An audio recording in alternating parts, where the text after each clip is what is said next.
ఆయనకు కృతజ్ఞతాస్తుతులు చెల్లించుడి. కీర్తనలు 118 అధ్యాయము 29 వచనం. మేలు జరిగినా కీడు జరిగినా ఆయనకు కృతజ్ఞతాస్తుతులు చెల్లించాలి.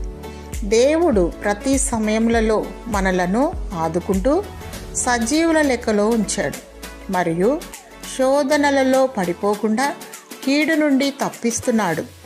మనము భూమి మీద జీవించుటకు కావలసిన ప్రతి దానిని సమకూర్చి మనలను బ్రతికిస్తున్నాడు.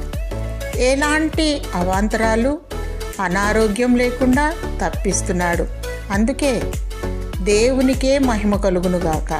వీటన్నింటికంటే ప్రాముఖ్యంగా ఆత్మీయ జీవాహారం దయచేయుచున్నాడు. ఆత్మీయంగా జీవింపచేయుచున్నాడు. ఆత్మతో అభిషేకించి జీవ మార్గములో నడిపిస్తున్నాడు. దేవుడు చేసిన మేలులకై దేవుని స్తుతించు. ఆత్మతో సత్యముతో ఆరాధించు. ప్రభువైన యేసుక్రీస్తే దేవుడు. ఆయన ఆరాధనలకు యోగ్యుడు.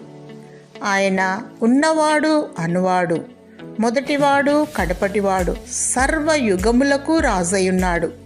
యుగ యుగములకు సర్వయుగములకు ఆయనే రాజు. సర్వయుగములకు ఆయనకే మహిమ కలుగునుగాక. దేవుడు నీకు నిత్య జీవము దయచేయునుగాక. ఆమేన్.